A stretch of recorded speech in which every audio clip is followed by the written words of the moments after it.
Hello everyone, welcome to Sipika Social Science classes. So dear students, in this lecture we will discuss about threats to flora and fauna. Last वाले video में हमने question छोड़ा था, उसी को ही continue करेंगे, जिसमें हमने पढ़ा था importance of vegetation and wild life, कि वेजिटेशन और वाइल्ड लाइफ हमारी लाइफ के लिए क्यों इम्पॉर्टेंट है. अब उसके बाद एक क्वेश्चन ये अराइज हुआ था, despite having a lot of importance flora and fauna are under great threat, कि फ्लोरा एंड फोना को क्या ऐसे खतरों का सामना करना पड़ता है जिनकी वजह से उनकी लाइफ क्या है, डेंजर में है. तो वो इस वीडियो लेक्चर में हम डिस्कस करेंगे. थ्रेट मीन्स होता है खतरा. To flora and fauna plants और एनिमल्स को क्या खतरे हैं इंपॉर्टेंस होने के बावजूद भी.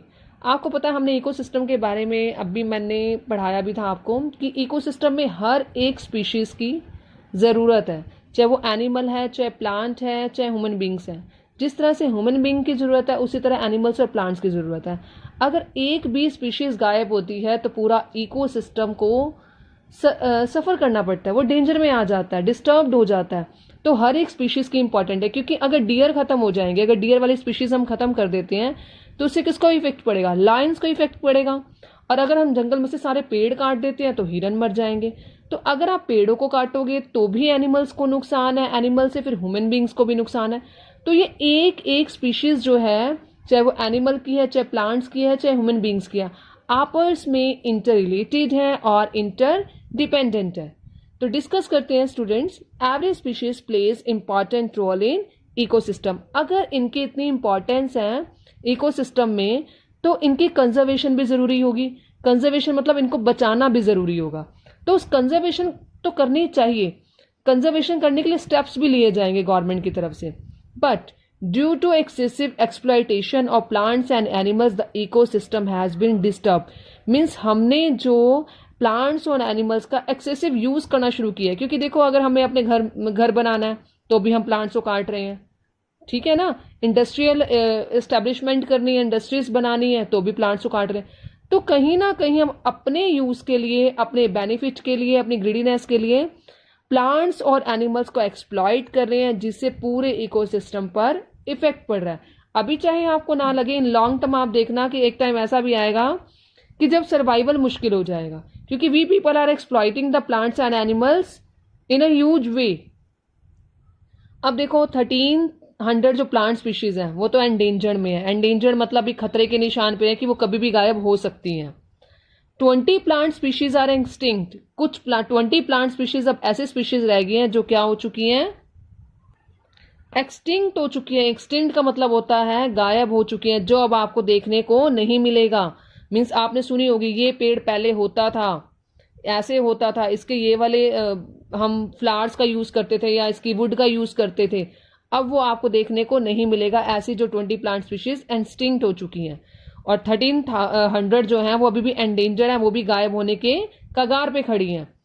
सम एनिमल स्पीशीज आर एंडेंजर्ड, जैसे डोडो वगैरह हो गया एंडेंजर्ड, सॉरी वो तो एक्सटिंक्ट हो चुका है डोडो, एंडेंजर्ड है. जैसे लायन हो गया, टाइगर हो गया. अगर हम उनकी भी प्रोटेक्शन नहीं करेंगे, उनको भी ऐसे हम मारते रहेंगे तो वो भी क्या हो जाएंगे, एक्सटिंक्ट हो जाएंगे, क्योंकि अभी वो किसकी रेंज पर है, एंडेंजर्ड के बेंचमार्क पर स्टैंड है.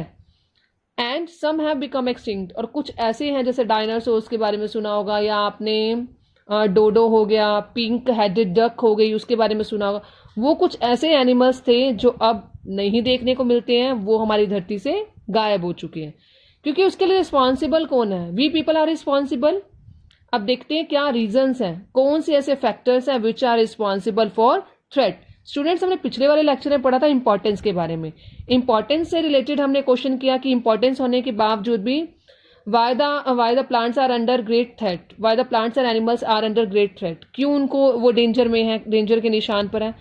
तो ये अलग अलग भी आ सकते हैं और दोनों क्वेश्चन मिलकर भी आ सकते हैं. तो अगर दोनों क्वेश्चन इकट्ठे आते हैं तो आपने दोनों बताने, इंपॉर्टेंस भी बतानी है and threats to flora and fauna भी बतानी है. और नेक्स्ट वाले लेक्चर में हम कंजर्वेशन के बारे में पढ़ेंगे. तो क्या थ्रेट्स हैं, hunting by greedy hunters for commercial purposes. अब हंटर्स क्या हैं, जो शिकारी होते हैं, वो शिकार करते हैं एनिमल्स का भी, कि जिन एनिमल से उनको कुछ जैसे स्किन मिल जाती है, लायन की, टाइगर की, उसकी स्किन के लिए उसको मारा जाता है. और एलिफेंट्स की स्किन के लिए मारा जाता है, और हॉर्न्स के लिए मारा जाता है। तो उनके लिए हम क्या, अपने पर्पसेस के लिए हम उन एनिमल्स को मार रहे हैं कमर्शियल पर्पसेस के लिए। तो hunting by greeding hunters for commercial purposes, जिससे कुछ स्पीशीज को थ्रेट है, कुछ स्पीशीज जो है वो डेंजर में है। Pollution due to chemicals and industrial waste. अब इंडस्ट्रीज क्या करती हैं, जो अपना एक्स्ट्रा जो इंडस्ट्रियल वेस्ट होता है उसको किस में डंप कर देती है, रिवर्स में डंप कर देती है। अब जो रिवर्स का पानी है, वही रिवर्स का पानी हम किस में यूज कर रहे हैं, प्लांट्स के लिए यूज कर रहे हैं, प्लांट्स की ग्रोथ के लिए यूज कर रहे हैं। अब वो जो इंडस्ट्रियल जो वेस्ट है वो पानी को क्या कर देता है, पॉल्यूट कर देता है, और वही पॉल्यूटेड वाटर कहाँ जा रहा है, प्लांट्स के पास जा रहा है, या एनिमल्स उसको पी रहे हैं। तो उससे भी उनकी लाइफ में क्या है, डेंजर क्रिएट हो जाएगा, क्योंकि टॉक्सिक्स उसमें इतने ज्यादा मिले होते हैं जिसकी वजह से एनिमल्स की वो पूरी जाति पर खतरा बन जाता है, और प्लांट्स भी वहां से वो अगर टॉक्सिक मटेरियल लेंगे तो वो लैंड क्या हो जाएगा, बिल्कुल बंजर हो जाएगा, क्योंकि टॉक्सिक से जो लैंड की फर्टिलिटी है उस पर इफेक्ट पड़ता है, तो प्लांट्स की ग्रोथ पर भी इफेक्ट पड़ेगा। अब है एसिड डिपॉजिट। अब एसिड डिपॉजिट होने की वजह से भी क्या है, अगर सॉइल में सारा एसिड जा रहा है, क्योंकि पानी के जरिए भी बताया मैंने, इंडस्ट्रियल वेस्ट जो होता है उसमें टॉक्सिक्स होते हैं, एसिड्स होते हैं, अगर वही पानी हम पौधों में दे रहे हैं तो वो वहां पर एसिडिक हो जाएगी वहां की जमीन, और उसकी फर्टिलिटी बिल्कुल स्पॉइल हो जाएगी, जिससे वो लैंड जो है वो बैरन बन जाएगा, और जहां पर प्लांट्स को उगाना हमारे लिए मुश्किल हो जाएगा। अगला है introduction of the align species. Align species alien बोलते हैं। एलियन स्पीशीज मतलब जो स्पीशीज बाहर से आई हैं, क्योंकि कई बार कुछ एनिमल्स जो एक कंट्री से दूसरी कंट्री में ट्रैवल करते हैं वो अपने साथ कुछ सीड्स ले आते हैं, या हवा के जरिए बह के आ जाते हैं, सीड्स वाटर के साथ आ जाते हैं। तो कुछ प्लांट्स यहाँ पर जो बाहर की कंट्री से आए हुए हैं, बाहर के एरिया से आए होते हैं, उसको बोलते हैं एलियन प्लांट्स, वो यहाँ पर उग जाते हैं। अब जरूरी नहीं है वो प्लांट्स हमारे लिए हेल्पफुल भी हों, कई बार वो प्लांट्स ही हमारे यहाँ के प्लांट्स के लिए उनकी प्रोडक्शन प्रोसेस में या उनकी ग्रोथ में डेंजर क्रिएट कर देते हैं, नुकसान कर देते हैं, तो वो भी एक मेजर फैक्टर हो सकता है। अगला है reckless cutting of forest to bring land under cultivation and imbalance. अब लोग क्या करें, इंडस्ट्रियल एस्टेब्लिशमेंट के लिए, इंडस्ट्रीज लगाने के लिए, और अपने खुद के सर्वाइवल के लिए, अपने खुद के हैबिटेशन के लिए लार्ज नंबर में प्लांट्स को कट कर देते हैं। अब इतने सारे अगर हम प्लांट्स को काटते जाएंगे, फॉरेस्ट को काटते जाएंगे, तो ये ना हो कि प्लांट्स की कुछ जातियां वो जो है वो एक्सटिंक्ट हो जाएं, या वो एंडेंजर्ड में आ जाएं, कि उनका दोबारा से लाइफ में लेके आना, हमारी अर्थ पर एस्टैब्लिश करना मुश्किल हो जाए। तो अपने प्रॉफिट के लिए, कल्टीवेशन के लिए, जैसे फॉरेस्ट एरियाज में क्या होता है, जो अपने आप ग्रो कर रहे हैं natural vegetation without any interference of human beings, हम उनको कट कर रहे हैं, और अपने पर्पस के लिए, जिससे हमें कमर्शियल बेचने के लिए जो हम क्रॉप्स यूज करते हैं उसको उगा रहे हैं। तो जो फॉरेस्ट में अपने आप पौधे उगते थे, ये ना वो एक्सटिंक्ट हो जाए, और उसकी वजह कौन होगा, वी पीपल, हम होंगे उसकी वजह।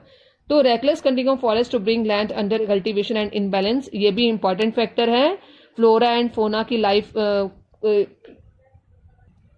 को इफेक्ट करने में। So this students, I hope मुझे लगता है आपको क्लियर हो गया होगा कि क्या क्या थ्रेट्स हैं टू फ्लोरा एंड फोना। अब नेक्स्ट लेक्चर में हम पढ़ेंगे what the steps government is taking, या what steps should be taken by the government to conserve flora and fauna, कि फ्लोरा एंड फोना को हम कैसे बचा सकते हैं।